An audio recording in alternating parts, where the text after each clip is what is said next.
Assalamualaikum warahmatullahi wabarakatuh. Salam Om Swastiastu, Namo Buddhaya, salam kebajikan. Yang terhormat Ibu Ade Cynthia Pertasari, Sarjana Pendidikan, Magister Pendidikan, selaku dosen pengempu mata kuliah pembelajaran IPA sekolah dasar. Nah, perkenalkan saya Rizky Delantia dengan NIM 022 dari kelas 4A. Nah, pada kesempatan kali ini saya akan mempresentasikan atau menjelaskan terkait infografis atau poster yang saya susun terkait modul ajar IPAS dengan bab 1, bagaimana tubuhku bergerak, submateri sistem rangka, sendi, otot, sistem saraf, serta cara menjaga kesehatan tulang pada tubuh manusia. Nah, yang pertama yaitu tujuan pembelajaran. Pada pertemuan 1, tujuan pembelajaran yang pertama yaitu melalui kegiatan mengamati PPT dan media pembelajaran sistem rangka, peserta didik dapat mengidentifikasi sistem rangka dan juga sendi pada tubuh manusia dengan benar. Yang kedua, melalui kegiatan mengamati PPT, peserta didik dapat memahami fungsi otot, fungsi sistem saraf, serta cara menjaga kesehatan tulang pada tubuh manusia dengan benar. Dan yang ketiga yaitu melalui diskusi kelompok, peserta didik dapat menyusun rancangan proyek replika sistem rangka dan juga model otot secara kolaboratif dan tepat.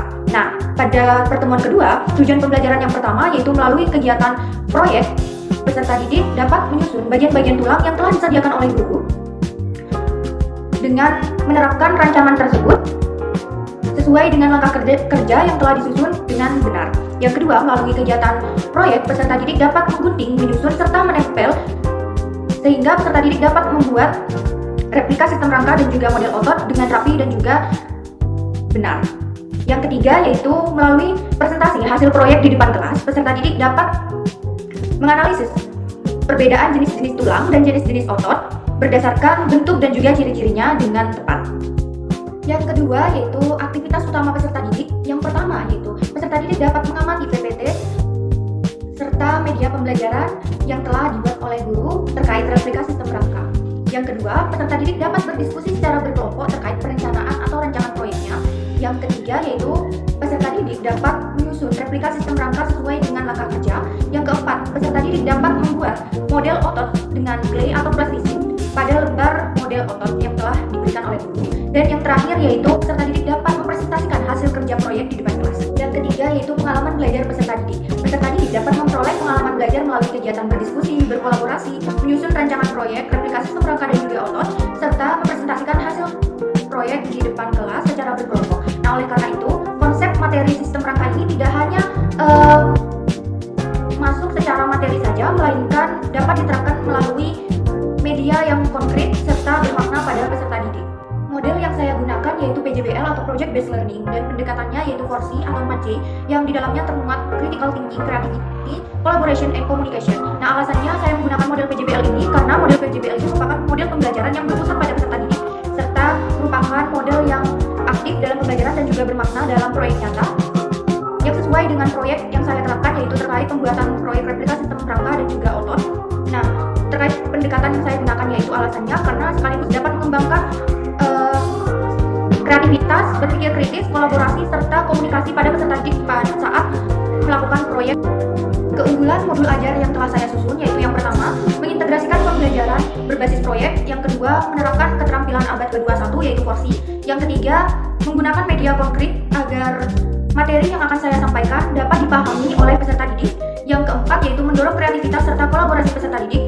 Yang kelima yaitu mengaitkan materi dengan kehidupan sehari-hari terkait menjaga kesehatan tulang dan juga otot. Dan yang terakhir yaitu menghasilkan suatu produk yang nyata terkait replika sistem rangka dan juga model otot pada tubuh manusia. Media yang saya gunakan yaitu terdapat PPT dari semua materi, baik itu sistem rangka, sendi, otot, sistem saraf, serta cara menjaga kesehatan tulang. Yang kedua yaitu ada media replika sistem rangka yang telah saya buat.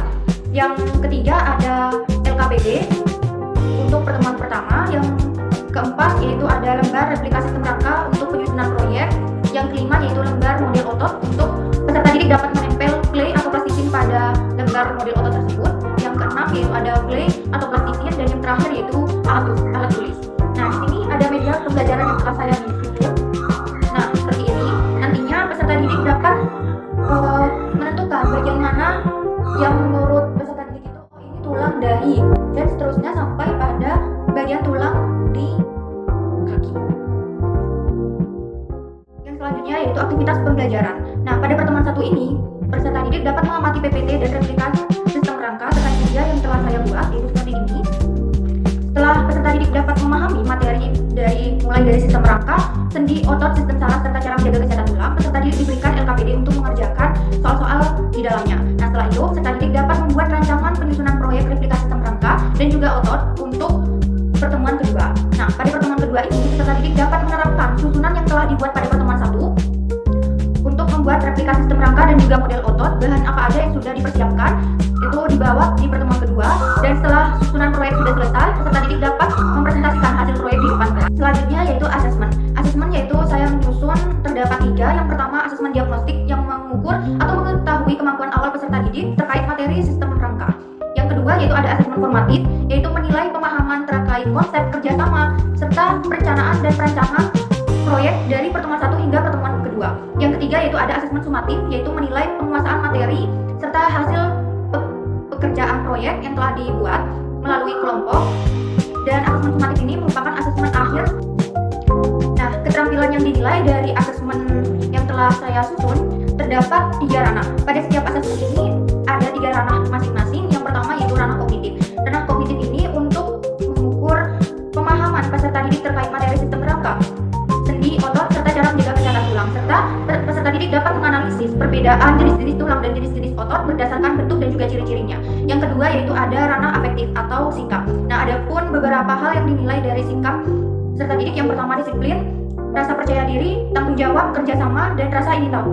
Yang terakhir yaitu ranah psikomotor.